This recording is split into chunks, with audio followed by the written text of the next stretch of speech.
Hey guys, and welcome back to another crypto news roundup. This is week number 2. I don't know if crypto news roundup is like, it's a working title. I wouldn't say it's like the real, like, you know, take that one home to the bank, like forever title. But I decided to try out doing kind of like a longer form, chill, hangout, talk about last week's news video last week, and just kind of asked you guys to give me some feedback and see what you thought. And it was very clear you guys are excited about this. So we're back here again for week number 2.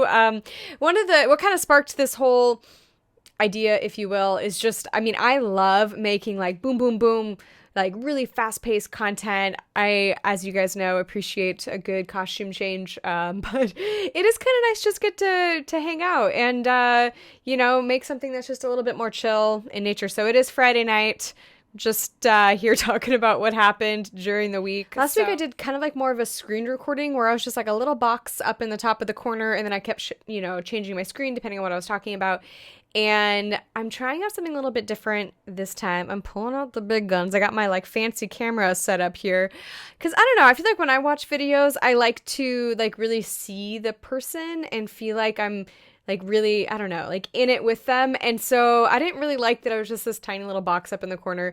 It is going to be more work to edit, to put everything on screen, but I think it'll be worth it. I don't know. Again, please give me feedback. Like I said, I'm kind of still developing this all out. But actually one piece of feedback that I got that I loved and thought this was a great idea, so we're going to kick off with this, was to start off with a little bit more of a structure. So start off with an outline, then dig into everything, and then do just a really quick recap at the end. So thank you to Andrew for leaving that comment. I think that was a great idea. Okay, so just quick round the horn. What are we talking about today? What are some of the big things that happened this week? Obviously, we're going to just take a quick look at the Bitcoin price. I feel like that's always a good place to start. Talk about Bill Gates and Bitcoin, Nigerians using cryptocurrency, MIT announcing their 4-year Bitcoin research plan, Bitcoin subreddit reaching 2.5 million users, GameStop, Ethereum gas fees, everyone's favorite topic, Cardano hitting the number 3 spot, the new stimulus checks that are coming, Kevin O'Leary, and NFTs. All right, before we jump in, I'm just going to say a special thank you to my sponsor, Cake Wallet. If you guys have been around the channel, you've seen them before. They're awesome. It's a completely non-custodial and open source Monero wallet. And so you can use it to store, send, receive your XMR, but also just recently they launched a Bitcoin wallet as well. So you can actually fully interact with both Bitcoin and Monero. And so I'm pretty excited about this, considering that oftentimes those are the two pairings that I'm moving between. And so it's really just going to be a lot easier now. So they are available in both iOS and Android, and I will leave the links for that below. God, I feel like even though I say this is going to be a chill news video, like my energy is still really like boom. So I'm sorry, guys. I will work on being more chill. But anyway, let's start off with talking about the Bitcoin price. So here I'll pull up a little chart of the last week. And it basically, I mean, we have kind of flirted with 50K. I think that's kind of the recap, right? Like we've fallen all the way down to 42 for a short period. We went back up to 50. Then we're kind of back, at least at the time of this recording, around like a 47, 48. And so we've just been kind of going sideways, kind of in this middle ground, which, just a reminder again, like corrections and pullbacks are healthy. Like I know people like to joke, number always go up, but truthfully, number cannot always go up. It does need to sometimes come down. And really, when we're seeing this kind of consolidation, kind of sideways period, it's really great because it's helping us to set a new floor, to set a new base of support for future potential runs. And so anyway, I don't know what'll happen this weekend. It'll be exciting to watch. I feel like weekends tend to be fairly big movers, like either up or down. And so we'll see what happens. But one thing that I thought was kind of a funny dynamic, and I tweeted about this, but so many people were like, congratulations if you hodled through the dip. And I'm like, okay, like, I don't know. For those of us that have been around for a little bit and, you know, remember a day not too far in the long distant past where Bitcoin was only 10K, like the idea of being tempted to sell at 42 just seems silly to me. All right, Bill Gates. Bill Gates is not on the Bitcoin train, but that's okay. You know, not everyone has to be. It was really funny to see some of the statements he made. He talked about how he likes to invest in companies that make products And the example he gave was vaccines. But what was kind of interesting when, and I just think this is such like an annoying, like, rich person thing to say, but when he was asked, like, well, what do you think about Elon's investment, right, in Bitcoin? He said, my general thought would be that if you have less money than Elon, you should probably watch out. Like, Bill, that is everyone. Like, that is literally everyone. We all have less money than Elon. Elon is the richest man in the world. So anyway, I thought that was just kind of interesting commentary. He did also talk about just kind of the energy usage of Bitcoin mining and how he didn't view that as environmentally friendly. For those of you, I don't know how connected some of you guys are with current trends in mining, but there has been a lot of move for more clean energy kind of mining. And so that's been exciting to see. But yeah, he definitely made some splashy headlines about that this week. All right, 32% of Nigerians say that they use cryptocurrency, which makes them the top country in the world of people that actually say that they are using it on a regular basis. And so I thought that was kind of interesting. We saw about a week ago the Nigerian government basically trying to ban cryptocurrencies, which then had the complete opposite effect of people rushing to try to buy more. It was actually selling at quite the premium for a while. And so it's been interesting to see governments try to control cryptocurrencies and then see how the people react. And that's what I think is really so beautiful about this peer-to-peer economy that we are building here in the blockchain and cryptocurrency worlds, of really empowering people to make decisions for themselves, not just based on what their government tells them. And so anyway, it's been really fun to watch this entire story and see it all unfold. MIT announces a 4-year Bitcoin research initiative to contribute to the Bitcoin core development. So this is kind of exciting news. It looks like they're going to be partnering with some pretty big industry leaders. Some of them included in this are the Winklevoss Twins, Michael Saylor, Meltem, and others. Speaking of the Winklevoss Twins, it looks like the Opportunity Fund is donating $1 million to the MIT Digital Currency Initiative. So I believe that is the same thing. But anyway, I think it's kind of interesting that MIT is really looking to dive into contributing to Bitcoin development. And so I dug in a little bit to see, like, well, what are their goals? Like, what are they really trying to accomplish? And it basically said that the mission is for their funds to be used to hire more researchers and open source blockchain developers that will carry out the mission of hardening the Bitcoin network on a long-term basis. They also said that in the next 4 years, their members aim to increase the total number of Bitcoin core developers to at least 8 researchers and engineers to make it easier for the Bitcoin ecosystem to handle new threats. And so yeah, it's pretty cool. Obviously, MIT is known for having, being kind of a repository of good technical knowledge and developers. And so to see them teaming up with industry leaders, it'll just be interesting to see what comes out of it. But I'm not sad about it. I feel like this is exciting news. The Bitcoin subreddit hits 2.5 million users. Not bad for magic internet money, my friends. But it has been kind of cool to see it growing so quickly. I think that Reddit is really having its day in the sun, at least from an investment, like a retail investor standpoint, with everything we've seen with Wall Street bets, GameStop, the silver short. And so to see that community of retail investors growing and to see them all kind of banding together on Reddit is exciting. So to see the growth of the Bitcoin subreddit continuing to grow as well, I thought was pretty cool. Speaking of GameStop, it popped off again. It actually went up 100% in a single day. And so, like I was just saying with the whole Wall Street bets movement, it's really cool to see people kind of realizing the power that they have. So for a long time, we've had some fairly broken systems that have been kind of shoved under the rug. Not a lot of people have really been talking about it or paying attention to it.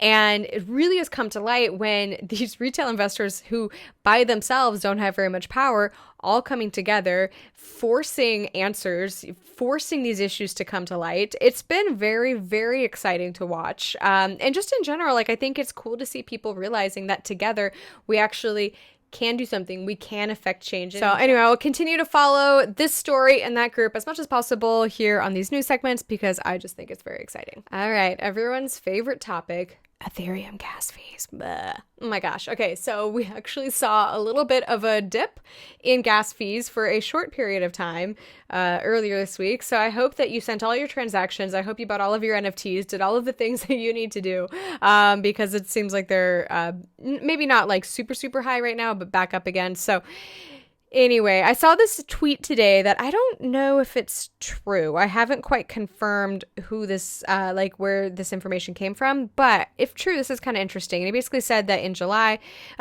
starting in July, a portion of the Ethereum gas fees will be burned in each transaction, benefiting all Ethereum holders with a deflationary mechanism in its supply.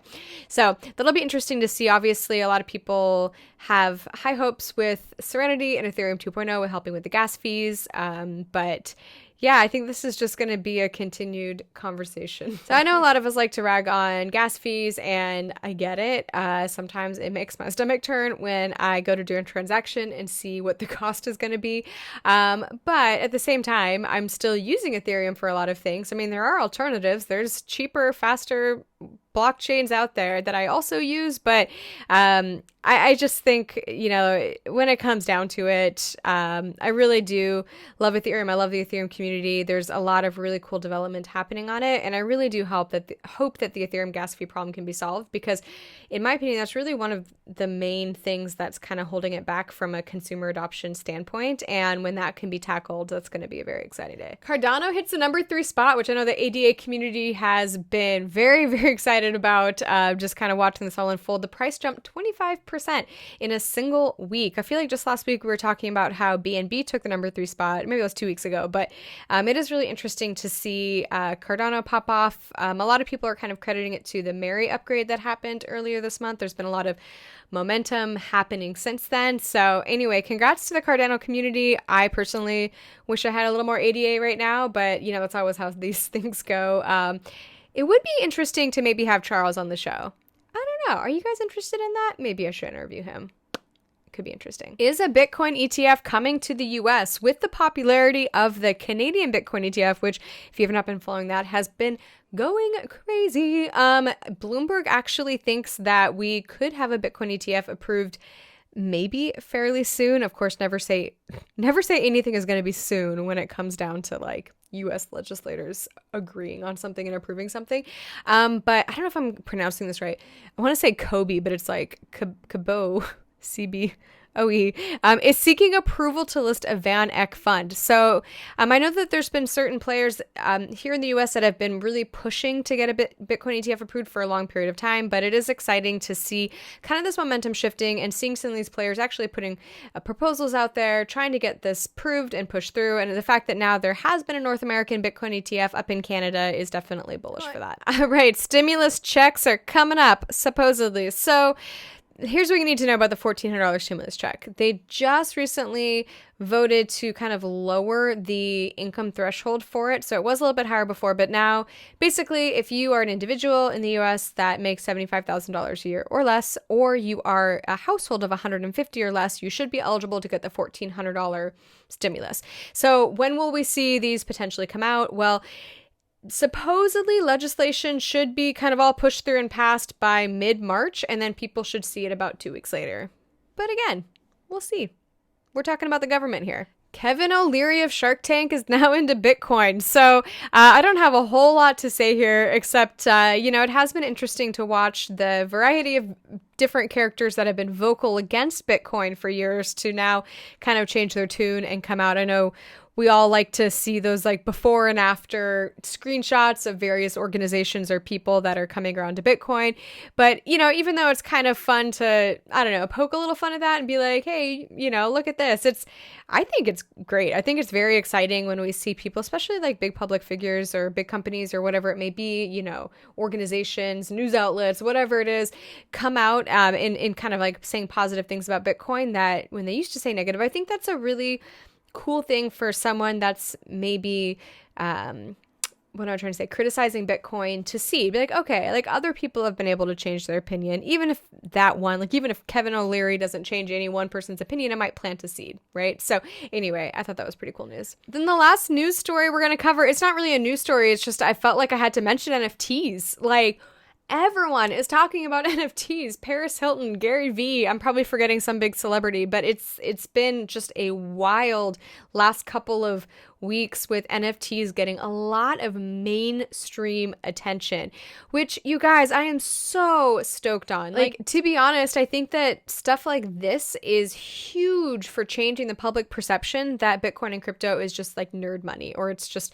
this super technical nerdy thing. Like, now that NFTs are getting so much kind of mainstream attention, it's showing people that there are so many different use cases for this type of technology, and that in fact Bitcoin and blockchain and Ethereum and all of these things aren't just for nerds, they are for artists and creatives as well. And so I personally think the NFT community here is just really cool. It's full of a lot of really supportive, creative people. And so I'm very excited to see it really having this moment in the sun. All right, guys, and we are going to wrap up with a little project spotlight. So thank you to Aloha DeFi for supporting the channel and for sponsoring this week's project spotlight. So basically, Aloha DeFi has two kind of main components to it.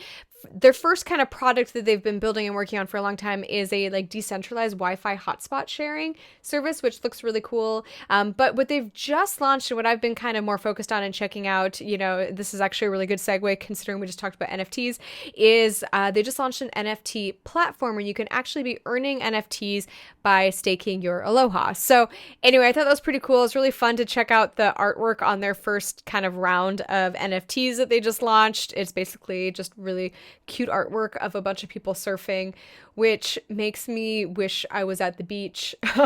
To be honest, like, I'm just here in rainy, windy Seattle. Like, it's a literal windstorm outside right now. I don't know if you guys have been able to hear it in the mic or not, but definitely a long, long way from the beach. You know, in fact, I probably should have filmed this segment with like a green screen, like I'm on a beach with like a margarita, just make you all jealous. But anyway, I'll put the links to them below. All right, guys, that is a wrap on this week's crypto news. Again, let me know what you thought of this format, if you like having the bigger screen share, or if you like the kind of news stories popping up on screen. I don't know. I'm just going to keep experimenting and kind of fine tuning this as I work it out. But it is fun just to get to hang out with you guys. I think I'm going to probably post them on Fridays most weeks, but we'll see what happens. But anyway, it's been fun to hang out with you guys this Friday night. Some of you might be watching this later in the week as it pops up in your YouTube feed. So thank you guys so much for watching, for being here, for supporting the channel. I really appreciate it. I mean, if you're this far into a video, like, I feel like we are friends at this point. Like, thank you so much for being here. So I will see you guys back here again next week, as always, first with the Crypto Minute, and then a day or two later with this video, just kind of diving into each topic a little bit more. So keep stacking, and I will see you next week.